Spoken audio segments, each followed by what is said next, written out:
Hey everyone, welcome back to my channel. I've got something exciting to share with you. If you've been watching my videos, you might have noticed that my audio quality hasn't been always the best. Well, that's because I've been using a cheap USB JBL microphone. It's plug and play, perfect for beginners, but regardless how long I would watch YouTube setup tutorials and changing settings, yet I wouldn't be satisfied with the sound quality.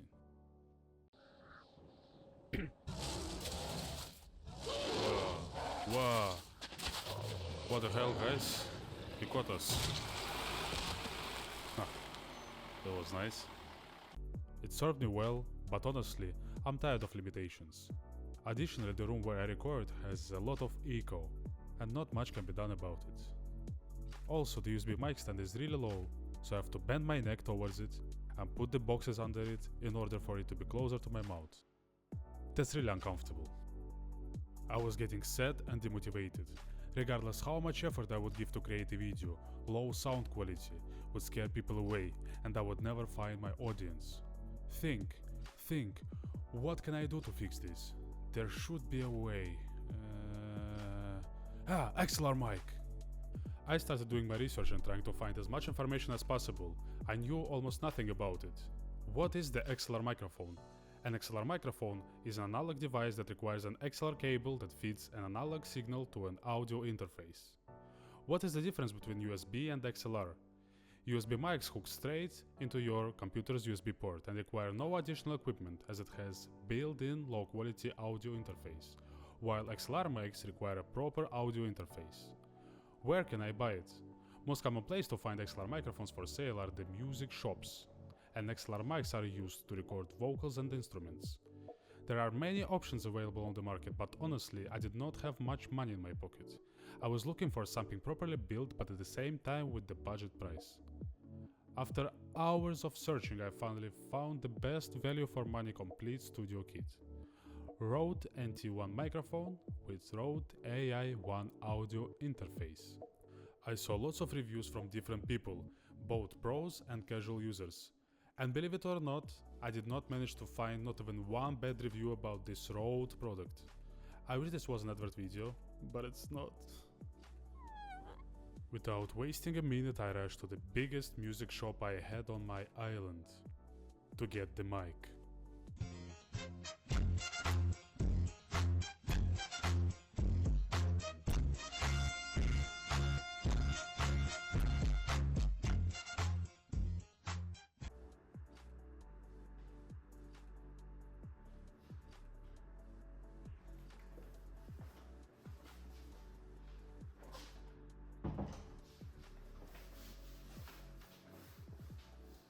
As you can see, those are the things I bought. The white box is the Rode Complete Studio Kit, and the brown box is the K&M mic stand. I have almost forgotten that every microphone needs a stand. You might ask me why I did not buy a Rode stand. The ones that were available at the store were small. I wanted to get a finally proper stand.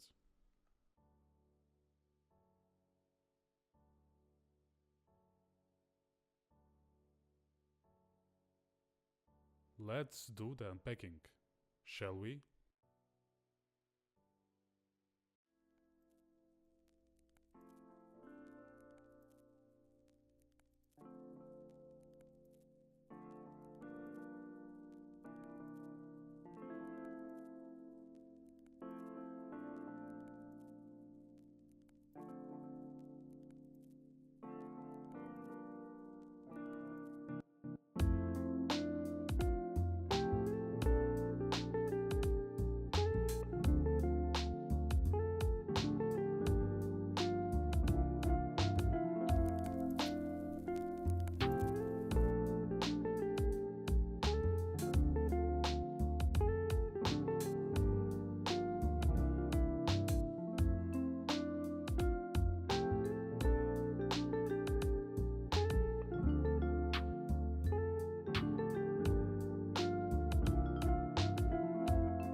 hope you didn't fall asleep while unpacking process.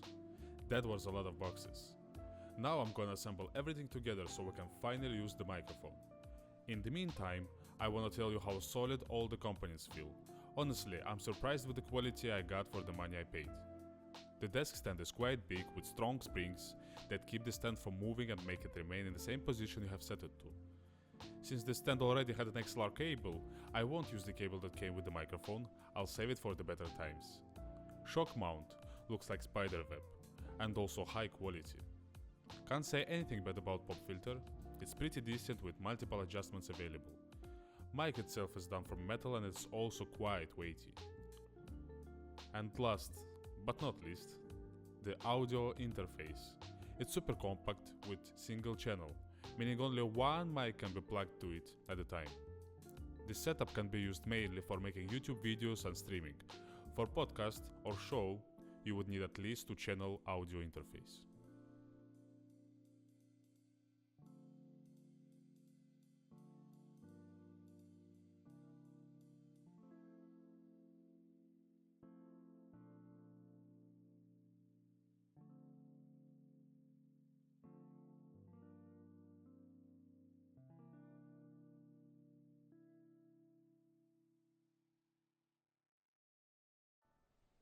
This is how the setup looks at its final configuration.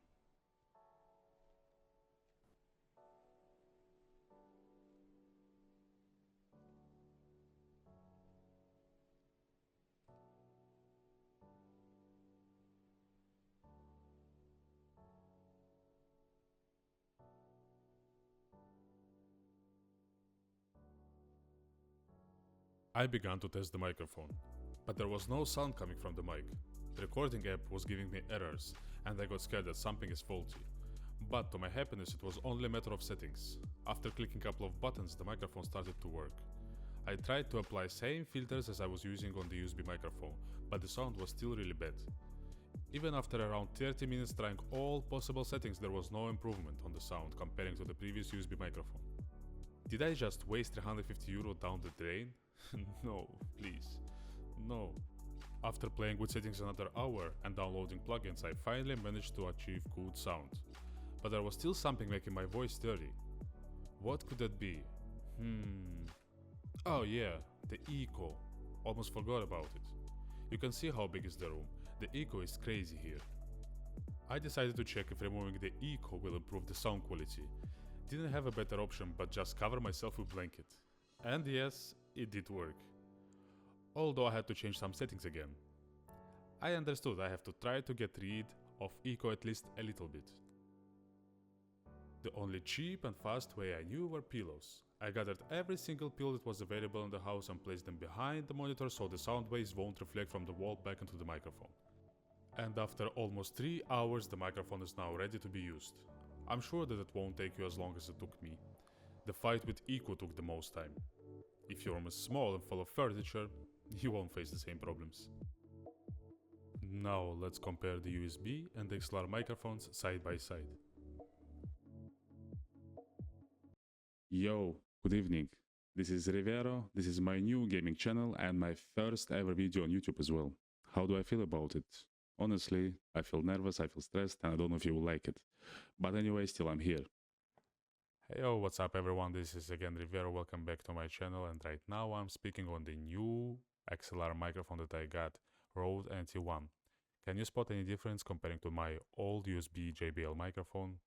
I hope you do, because if you don't, that means I just wasted €350 down the drain. Was the upgrade worth €350? Yes, totally. Please let me know in the comments below if you managed to spot the difference. As for me, the sound improvement is noticeable, even though I bought a budget solution. If you're an aspiring blogger streamer and you want to improve your sound quality in the content, that's the best option I found out there. Write in the comments below if you would buy something else. Thank you for watching and see you when I see you.